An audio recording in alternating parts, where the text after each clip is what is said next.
Ouais les potox, c'est Antox et bienvenue dans cette nouvelle vidéo qui va être consacrée à la critique forcément d'une œuvre. Alors pour le coup ce n'est pas un film, c'est pas un comics, c'est pas... voilà, c'est pas tout ça. C'est plutôt des romans. Alors vous l'avez vu de toute façon avec le titre de la vidéo. Donc plus de suspense ne sert à rien, il s'agit des 3 tomes, donc la saga complète au final, hors le préquel du coup qui est la balade du serpent et de l'oiseau chanteur, mais c'est en tout cas la trilogie de base des Hunger Games, on le voit hein, de toute façon, voilà, c'est la trilogie de base, et je vais critiquer un peu tout ça. J'ai une vidéo qui est en préparation, je pense qu'elle va sortir après cette vidéo aussi, parce que malheureusement elle nécessite un petit peu de montage, mais c'est une vidéo qui est un petit peu plus poussée. C'est une vidéo qui compare en fait le premier livre avec le premier tome et donc les divergences. Pourquoi aussi le premier film c'est pas un bon film à mon sens.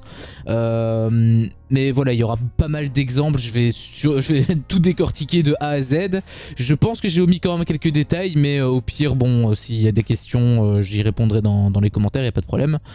Mais en tout cas, voilà, c'est un peu sur ça que se base cette vidéo. Du coup, c'est pas vraiment une vidéo, enfin si c'est une vidéo critique, mais c'est plus une vidéo comparaison qu'une vidéo critique. Du coup, moi, le problème, c'est que comme j'ai fini la saga complète des Hunger Games, je me suis dit, ce serait dommage, au final, de ne pas faire cette critique, parce qu'au final, c'est plus une comparaison qu'une critique. J'ai pas vraiment dit ce que je pensais des livres. J'ai plus dit pourquoi le film est pas un bon film, et en plus qui respecte pas les livres, plutôt que pourquoi est-ce que c'est un bon livre ou un mauvais film. Mais le côté mauvais film, c'est surtout en écho avec le fait qu'ils tiennent pas trop... Enfin, ils tiennent pas trop compte. Si, dans les grandes lignes, mais... c'est un peu bizarre, enfin vous verrez de toute façon, vous verrez. Mais voilà, j'ai pas fait de critique réelle dessus. Du coup, moi, forcément, je vais le faire. Et donc on va commencer avec le premier tome directement. Donc le tout premier Hunger Games, je les ai lus récemment. Alors, il date un petit peu, il date, je dis, peut-être 2 semaines. Donc c'est quand même récent, hein, on va pas se mentir, c'est quand même récent. Mais j'ai pas tout en tête, ça sera pas aussi précis qu'avec le film. Parce que la comparaison avec le film, j'ai enregistré la vidéo directement après. Donc forcément, c'était beaucoup plus frais dans ma tête. Donc pour vous dire ce qu'il y a donc au dos, donc le petit synopsis, je lis. Les Hunger Games ont commencé, le vainqueur deviendra riche et célèbre, les autres mourront. Dans un futur sombre, sur les ruines des États-Unis, un jeu télévisé est créé pour contrôler le peuple par la terreur. 12 garçons et 12 filles tirés au sort participent à cette sinistre télé-réalité que tout le monde est forcé de regarder en direct. Une seule règle dans l'arène, survivre à tout prix.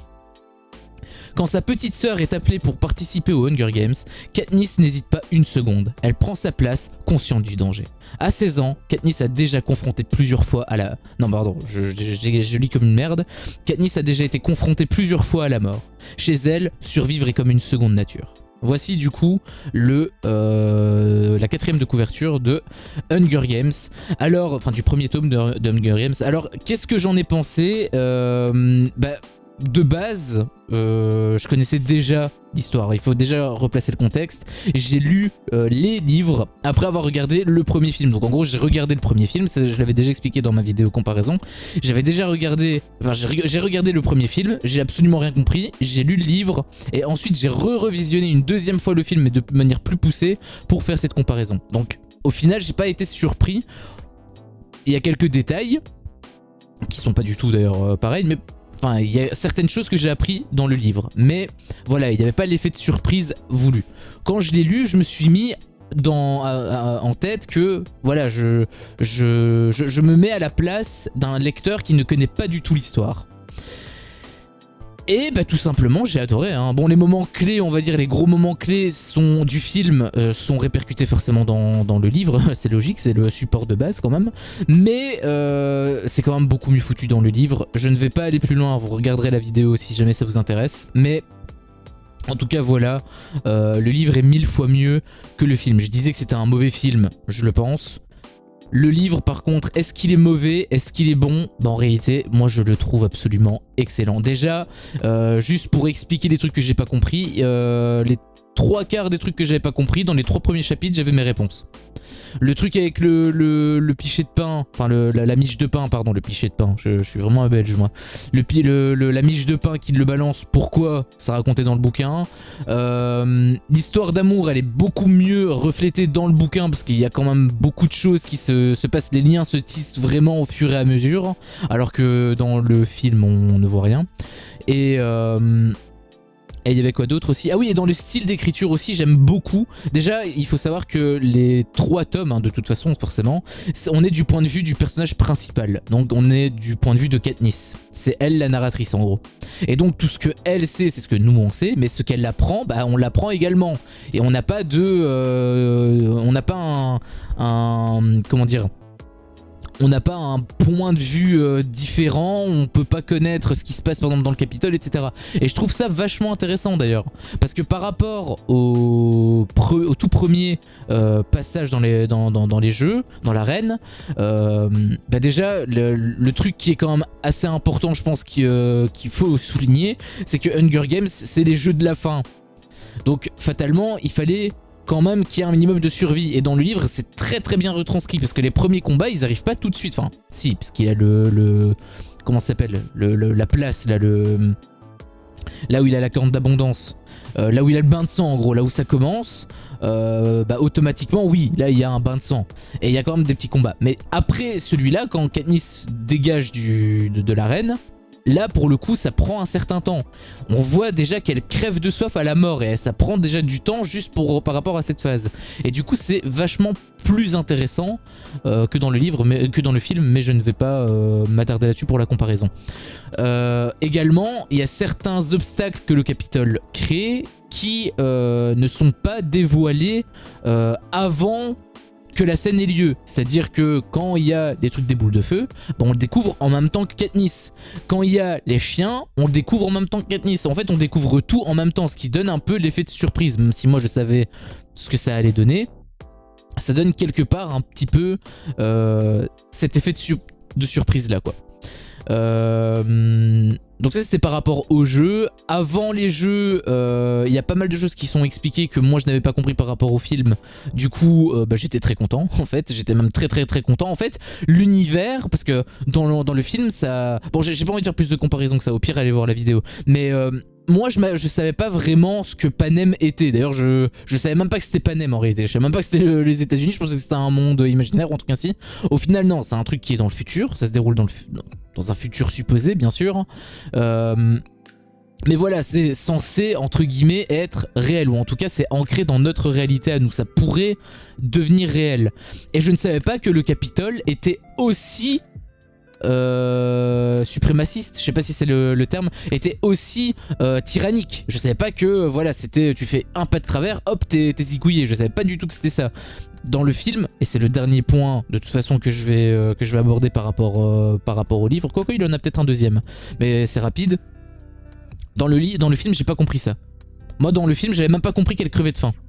Rien que pour vous dire. Alors peut-être que je suis con, mais voilà, je trouve que le film, et je l'ai revu une deuxième fois en plus, je trouve que le film est très mal expliqué par rapport à ça. Alors que là, bah, c'est très clair.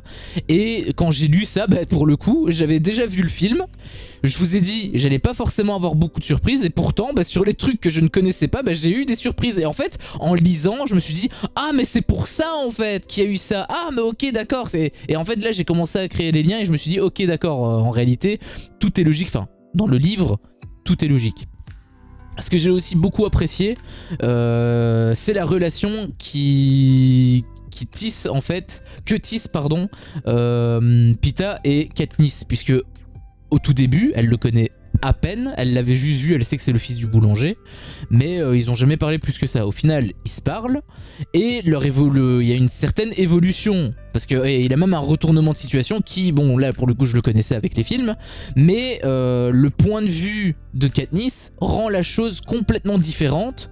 Parce qu'on a un autre angle de vue, du coup on comprend ce qu'elle a dans la tête, et du coup à la fin, bah sa confusion c'est notre confusion aussi en fait, on comprend pas trop, enfin moi je le comprenais puisque je connaissais l'histoire finale, mais voilà, le fait qu'il y avait ça à la toute fin, le fait qu'elle soit confuse, c'est normal, j'aurais été confus aussi à sa place. Du coup, le livre pose vraiment très bien les bases, et je vais d'ailleurs enchaîner avec le deuxième. Le premier tome pose très bien les bases et m'explique plein de choses par rapport à ce que j'avais pas compris, donc j'étais très très content. Le deuxième, par contre, alors là, les deux, le tome 2 et le tome 3, j'avais pas vu les films avant, justement, en fait, je compte regarder les films après avoir lu les livres. J'avais juste fait ça pour le premier, et d'ailleurs, j'étais même pas censé lire les livres, je me suis juste dit, putain, mais je comprends rien, ça me fait chier, je lis les livres, j'ai lu les livres, et du coup, j'ai tellement été pris en fait que j'ai enchaîné le 2 et le 3. Et du coup, je vais faire pareil avec les films pour un peu comparer.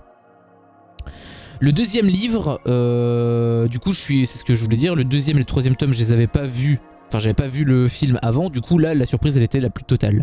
Le deuxième livre, je vais juste parler donc de la quatrième de couverture. Je vais lire déjà pour commencer. Les jeux continuent, plus terribles que jamais. Après le succès des derniers Hunger Games, le peuple de Panem est impatient de retrouver Katniss et Peeta pour la tournée de la victoire. Mais pour Katniss, il s'agit surtout d'une tournée de la dernière chance. Celle qui a osé défier le Capitole est devenue le symbole d'une rébellion qui pourrait bien embraser Panem, d'où le fameux sous-titre.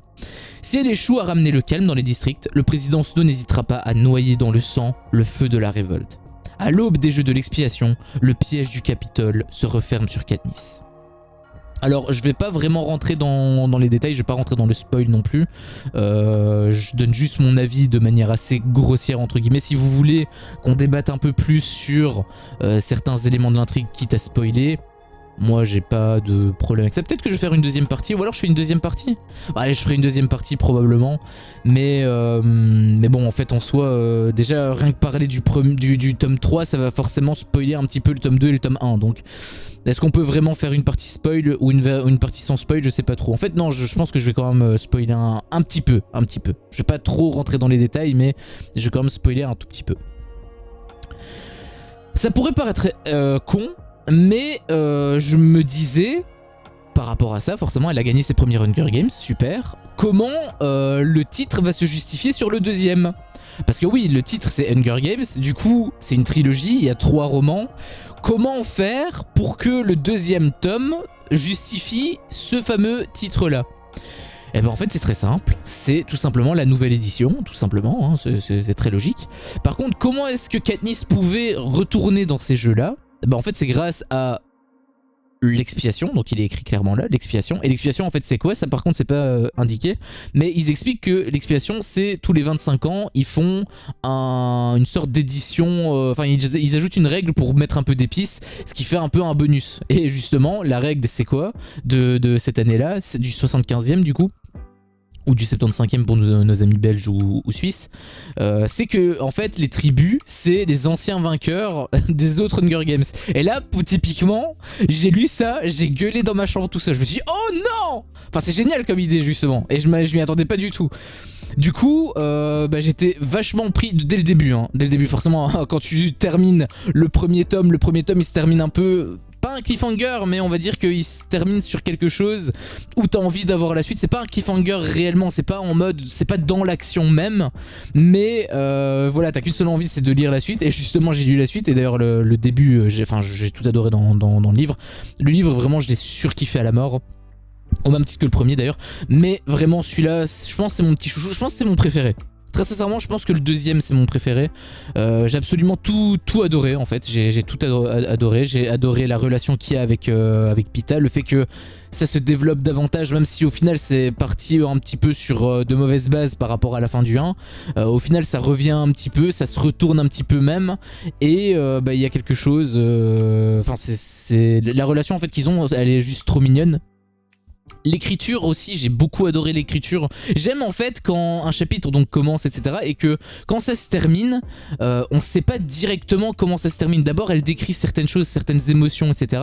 Et ensuite, c'est souvent sur la toute dernière ligne, je sais pas si vous avez fait attention, c'est souvent sur la toute dernière ligne où elle dit exactement ce qui se passe.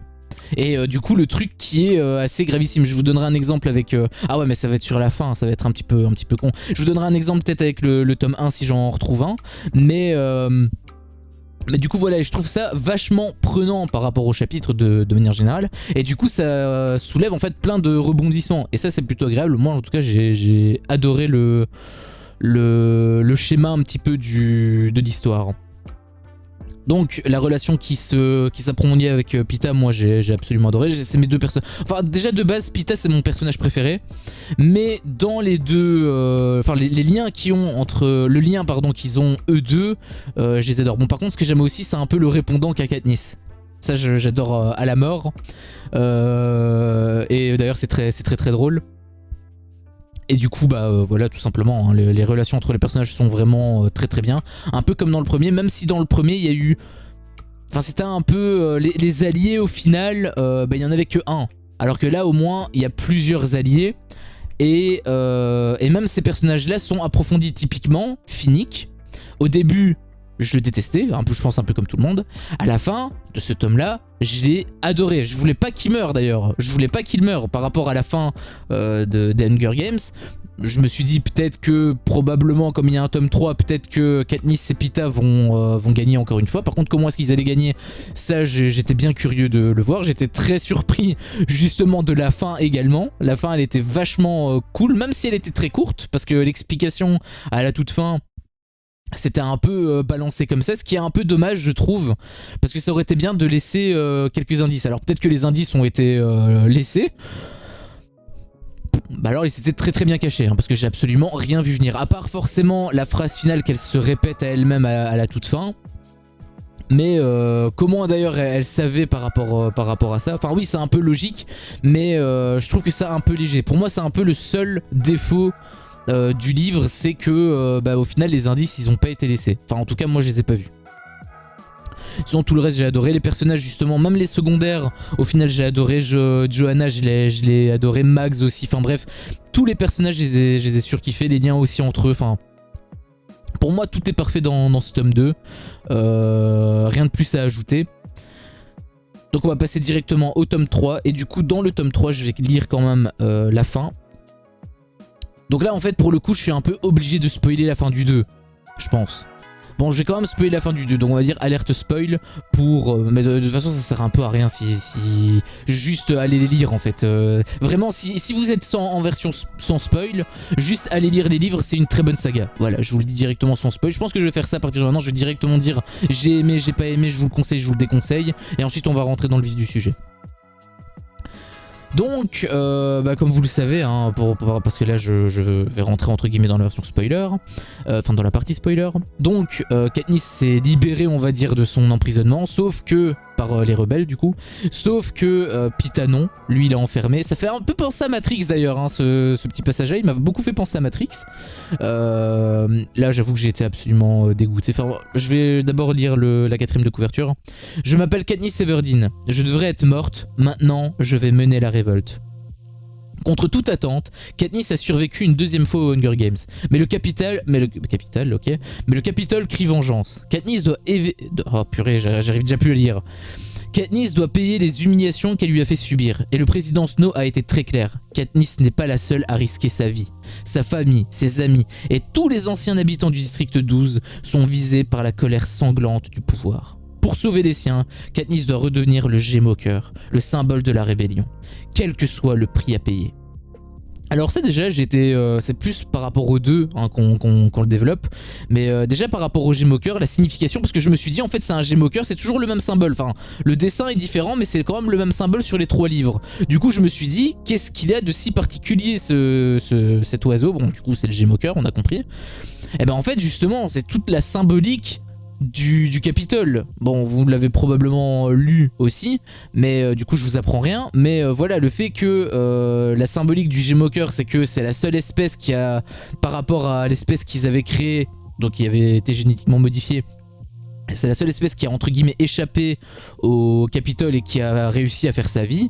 Ils se sont justement émancipés du Capitole et c'est pour ça que la symbolique du Gémoqueur avec Katniss elle est ultra forte, et j'espère d'ailleurs que ça va être très bien exploité dans le film, parce que ça va être, enfin retranscrit plutôt dans le film, parce que sinon ça va m'énerver. Mais voilà, c'est du coup là pour le coup en ayant lu les livres je comprends pourquoi il y a ce symbole, et oui en fait c'est primordial, c'est ultra, c'est capital même, à pas confondre avec Capitole parce que c'est pas la même chose. Donc par rapport à l'explication dans le 2, j'ai adoré, et du coup on poursuit cette symbolique ici. c'est aussi très bien fait, hein, j'ai rien à dire. L'écriture est toujours pareille, hein, elle est toujours top.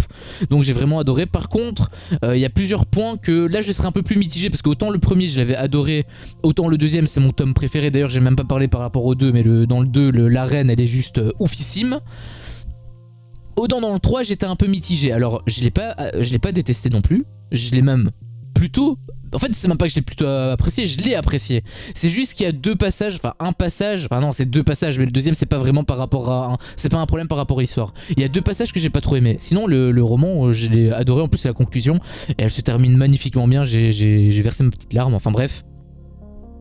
Les deux points que j'ai pas aimé, donc déjà ce que j'ai aimé, du coup le style d'écriture ça se poursuit, la continuité de l'histoire forcément ça exploite certaines choses qui sont un peu différentes, c'est vachement sympa également, ça change aussi par rapport aux Hunger Games, même si on en parle quand même forcément pour justifier le titre. Je pense que c'est surtout pour justifier le titre, puisque au final on voit plus rien.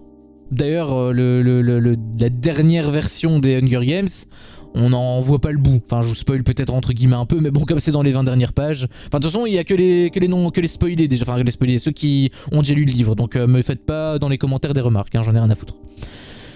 Donc voilà, au final, le livre est vraiment cool. Par contre, il y a deux passages que j'ai pas aimé. Le premier passage, c'est pas un passage en fait, c'est plus une situation, mais c'est ça qui rend aussi la chose prenante. Parce qu'au final, voilà, c'est tout l'enjeu du livre au final. C'est la relation qu'a Peeta avec Katniss, c'est plus le même Peeta. Et là moi ça me faisait chier parce que comme Peeta c'est mon personnage préféré, forcément ne plus l'avoir ça me cassait les couilles quoi. Mais du coup c'est pas un problème inhérent à l'histoire, ça sert même l'histoire, c'est même très bien fait. C'est juste que moi on va dire dans ma sensibilité ça m'a saoulé, ça m'a plus, c'est pas un problème du livre, c'est plus que ça m'a saoulé de pas avoir mon personnage, de pas avoir mon Peeta. Au final on va dire qu'il revient un peu à la fin, mais voilà il s'est changé, il s'est quand même transformé, et du coup c'est un peu ça qui m'a fait chier. Mais sinon par rapport à l'histoire c'est très bien ficelé, il n'y a aucun souci avec ça. C'est même un point positif objectivement, c'est plus subjectivement que je marque la négation entre guillemets.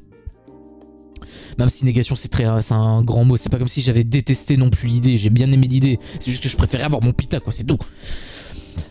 Deuxième passage que j'ai pas aimé, et là pour le coup c'est un vrai passage. Alors passage que j'ai pas aimé, oui et non. En fait j'ai pas aimé parce que je trouve que c'était un peu rapide dans l'explication. Même si au final c'était pas si rapide que ça parce que ça a pris 2-3 chapitres. C'est juste que niveau émotionnel j'ai l'impression qu'elle a un peu rushé l'écrivaine. D'ailleurs je l'ai pas précisé, mais c'est Suzanne Collins qui a écrit les livres. Bon, est-ce que j'ai besoin de le préciser? Je ne pense pas.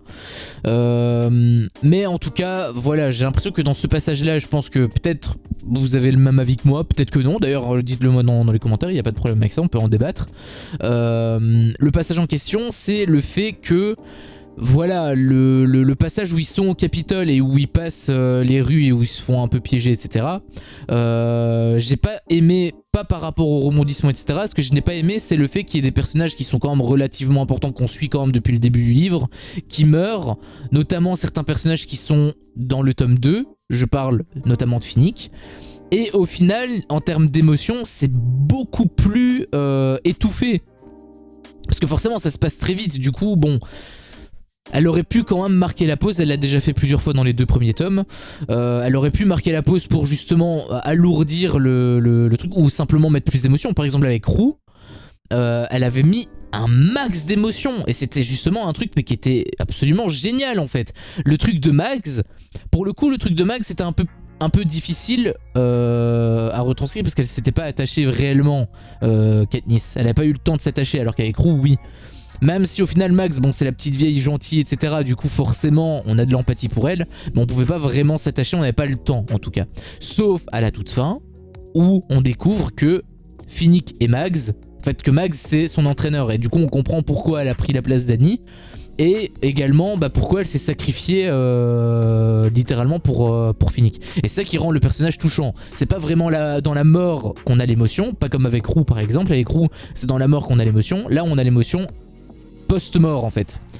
Pour le coup dans le 3e tome tous les morts, et il y en a beaucoup pour le coup, l'émotion ça passe très vite en fait. Typiquement par exemple Finnick qui se fait décapiter, C'est juste dit, il se fait décapiter. C'est... Enfin non, il y a quand même un minimum d'émotions qui sont retranscrites, etc. Enfin, on ressent l'émotion de Katniss, mais elle a pas autant de peine qu'avec Finnick, alors qu'elle pourrait quand même.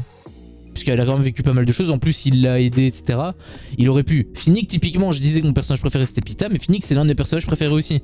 Et le fait qu'il soit mort comme ça, c'est cool, mais j'aurais préféré que, voilà, que ce soit... En fait, c'est plus dans la mise en scène. Typiquement, dans La mort de Roux, c'était mise en scène. Il avait tout un schéma qui se dessinait, il y avait une ambiance, etc. Là, le problème, c'est que ça va tellement vite, parce qu'il doit fuir enfin, les mutations génétiques, quoi. Mais il doit fuir, du coup, un danger. Du coup ça s'enchaîne assez rapidement. En plus ils sont poursuivis par le Capitole. Du coup pendant tout le passage du moment où ils se font piéger avec le gel noir jusqu'au monstre, bah ça s'enchaîne très très vite. Et c'est ça le passage que j'ai pas aimé. C'est pas tant l'histoire en elle-même, enfin ce qui se passe que je n'ai pas aimé, c'est plus la manière de raconter par rapport au personnage. J'aurais apprécié plus d'émotion. Quand je dis d'émotion, c'est plus dans la mise en scène en fait. C'est plus par rapport à la mise en scène. Après vraiment c'est le seul point négatif et c'est pour ça que... Enfin je peux pas vraiment dire que c'est le tome que j'ai le moins aimé, parce qu'au final le premier tome et le deuxième tome je les ai quand même aimés. Le premier tome on va dire qu'il est un peu plus que je l'aime plus dans la durée. Le troisième tome par contre il y a des passages que j'aime pas, ok d'accord, mais il y a des passages que j'aime forcément, quasiment toute la totalité du livre je l'aime bien, et il y a des passages que j'ai adoré à la mort. Il y a des passages où j'ai pleuré carrément. La mort de Prime, typiquement, Prime c'était un personnage que j'aimais beaucoup aussi, ça me faisait chier qu'elle meure quoi. Vraiment ça me faisait chier qu'elle meure. D'ailleurs je vais peut-être justement rebondir sur l'un des trucs que j'avais dit avant avec le style d'écriture. Bon du coup ça va être expliqué par rapport à la fin. Mais dans le style d'écriture justement il y a le passage avec la mort de Prime où justement on voit comment ça s'appelle, les parachutes argentés, voilà, merci de m'avoir aidé. On voit les parachutes argentés et en fait au lieu... Enfin... D'abord, il tombe, il y a des médicaments, des trucs. Puis ensuite, il y en a quelques-uns qui explosent. Et au moment où... comment dire, au moment où la première vague explose, t'as les médecins, donc les médecins rebelles qui arrivent, notamment Prime justement, qui essaie d'aider donc par rapport aux enfants, parce qu'en fait ils sont jetés sur des enfants, c'est pour ça que ça rend la chose d'autant plus dramatique. Ils sont jetés sur des enfants, il y en a quelques-unes qui explosent, du coup elle va aider parce qu'elle est médecin. D'ailleurs elle a l'évolution des personnages aussi, j'en ai pas parlé, je vais en parler juste après, mais l'évolution des personnages aussi elle est incroyable. Enfin bref. Donc elle arrive pour aider les autres, et justement je vais juste lire un petit passage par rapport à ça, je vais lire la fin en fait. J'y suis presque, à 2 pas de la barricade, quand j'ai l'impression qu'elle m'entend. Bon ça c'est parce que justement elle a vu qu'il y avait sa sœur et du coup elle veut la rejoindre. Car l'espace d'un instant, elle croise mon regard et ses lèvres forment mon nom. Donc Katniss. Et c'est là que les autres parachutes explosent à leur tour. Et justement en fait tu as toute l'explication, tu as toute la description au début où on te dit qu'il y a... Et ça c'est de la mise en scène en fait justement, c'est ça la mise en scène que je parlais. Où on voit justement, on lit du coup que Prime vient, on voit ce qui se passe, les parachutes argentés viennent, il y a quelques nourritures etc pour aider. Par contre il y en a quelques-uns qui explosent, il y a des morts, on va dire qu'il y a une grosse porte parce qu'ils sont enfermés, il y a une grosse porte qui s'ouvre, on va dire, pour laisser les infirmiers, enfin les médecins du coup les aider. T'as les médecins du coup qui viennent, Prime est médecin du coup forcément elle est dedans, et justement à la toute fin donc elle décrit un peu le présent pour elle, donc le fait que voilà elle voit sa sœur, elle essaie de l'appeler etc, elle se retourne, elle dit son nom, et ensuite justement la toute dernière phrase c'est un rebondissement total, et c'est là que les autres parachutes explosent. Ça c'est de la mise en scène. Ça c'est complètement de la mise en scène, et c'est pour ça que ça me frustre d'autant plus que les morts de Finnick, Pollux il est pas mort mais son frère comment il s'appelle, Castor, Cressida, Johanna n'était pas là, il y avait qui d'autre, Bugs, typiquement Bugs, lui c'est une exception. C'est le premier en fait qui meurt dans ce passage là, c'est lui qui on va dire qui amorce la descente aux enfers. Mais lui c'est pas pareil. Lui justement on ressent aussi une certaine mise en scène. Mais pour tout le reste, il n'y en a plus. Et c'est là où, pour moi, pour le coup, c'est là où ça m'a un peu déçu. Donc voilà, c'était plus pour illustrer ce que je voulais dire avec le style d'écriture. Donc c'est pour ça que j'ai vraiment adoré les trois. Hein. Les trois sont pareils. Un truc que j'ai pas parlé aussi, mais du coup je vais en parler parce que c'est un peu dans les 3 tomes qu'on le voit. Mais il y a l'évolution des personnages est excellent. Bon, déjà dans le premier tome, hein, il y a une évolution des personnages, notamment par rapport forcément à la relation, plutôt comment Katniss perçoit les intentions de Pita, puisque au début elle pense que voilà c'est juste une stratégie et c'est à la fin qu'elle se rend compte que c'était pas une stratégie, du coup elle est complètement confuse par rapport à ça. Là dans le 2 plutôt, elle est d'autant plus confuse, mais au final on va dire que ça se retourne un petit peu contre elle, sauf qu'elle a pas vraiment envie de se l'avouer, et bah, du coup dans le 3e tome forcément c'est là qu'elle ressent le manque. C'est là aussi qu'elle voit un peu ce que Gale pense d'elle, et du coup elle est un petit peu déçue par rapport à ça, mais je l'aurais été tout autant. Et du coup forcément à la fin elle l'avoue enfin. Bon, dans la partie spoil je ne vais pas vous dire la fin, parce que normalement vous êtes censé le savoir, mais voilà l'évolution du personnage de Katniss en tout cas, sachant que elle était au début pas très optimiste, puis elle a participé au jeu etc, c'était censé être le début on va dire de quelque chose entre guillemets. Sauf qu'au final elle vit dans la terreur. Dans le 2 elle vit complètement sous la terreur, et à la fin du 2 justement elle mène la révolte, et dans le 3 du coup elle endosse son costume de Gémoker, mais totalement, elle l'assume totalement, et elle devient littéralement le visage des rebelles, et aussi niveau sentimentalement parlant, voilà, il y a aussi une évolution à ce niveau là. Tous les personnages d'ailleurs, enfin tous. Pas tous, enfin si, on va dire que tous les personnages principaux. Finnick par exemple était entre guillemets secondaire, enfin quoique on peut quand même le considérer comme principal hein, dans le 2. On va dire que dans la saga complète, il était pas spécialement bien parti pour être primaire, et au final c'est un personnage, ouais pour moi c'est un personnage important quand même. D'autant plus qu'il aide aussi Katniss et tout. Donc voilà, bilan, j'ai même pas donné de note, bah du coup si je dois donner une note, je dirais que le premier c'est un gros 16 sur 20, vraiment j'ai vraiment beaucoup aimé. Le 2 c'est mon préféré, je lui mets un 18, je pense que je peux pas, même si c'est une note subjective, je peux pas mettre un 20. Parce que pour moi 20 sur 20, j'essaie quand même d'être un minimum objectif entre guillemets, et pour moi un 20 sur 20 ça veut dire que absolument 100% des personnes dans le monde aimeront. Et c'est juste pas possible, parce que bah, ça veut dire que tout le monde doit absolument aimer les dystopies en science-fiction. Et je ne pense pas que ça existe. Je pense qu'il y en a forcément qui n'aiment pas ça, c'est logique. Donc je peux pas vraiment mettre un 20 sur 20. J'aurais pu mettre un 19. Mais voilà, le fait que... En fait, c'est la fin qui gâche le tout. C'est le fait qu'il n'y ait pas d'indice surtout qui gâche le tout. S'il y avait des indices... J'aurais mis un 19 sur 20, mais très très largement. Bon, 18 c'est quand même très bien, c'est mon préféré du coup. Et le tome 3, je vous ai dit que c'était peut-être le tome qui m'a entre guillemets le moins plu. Mais je nuance quand même beaucoup, parce qu'au final c'est pas qu'il m'a vraiment le moins plu, c'est juste qu'il y a plus de passages qui m'ont moins plu. Mais il y a d'autres passages qui sont super intenses, et forcément bah du coup ça rattrape un peu le coup. D'ailleurs à la fin, vraiment je vous dis j'ai chialé comme un bébé. Je suis un garçon très sensible, hein, donc rigolez pas. Mais voilà, je pensais pas en fait, je savais, en fait, moi je vous le dis honnêtement, j'ai fait des études dans le cinéma, du coup j'ai quand même une base par rapport au scénario, je vois beaucoup de choses d'ailleurs, même avant que j'avais fait mes études de cinéma, j'avais très bien compris les codes du scénario. Du coup il y a certains trucs que je vois arriver, et ça typiquement... Bon, je voyais, j'espérais que ça arrive. Je me suis dit, et ça va probablement arriver, mais j'espérais que ça arrive, parce que si ça arrivait pas, ça veut dire que ça se terminait absolument mal et ça m'aurait dégoûté de la vie. Donc j'espérais vraiment que ça arrive pour pas me suicider. Mais du coup, voilà, c'est arrivé, mais c'est arrivé d'une autre manière que je le pensais. Je savais que ça allait arriver, mais je savais pas comment ça allait arriver. Et le comment, bah c'est ça qui m'a absolument surpris à la mort. Bon, déjà le fait qu'elle l'avoue, déjà le fait que ça arrive, j'étais content. Mais en plus le fait que ça arrive comme ça, je m'y attendais absolument pas. En plus c'est dans les dernières lignes, du coup j'aurais pu m'y attendre.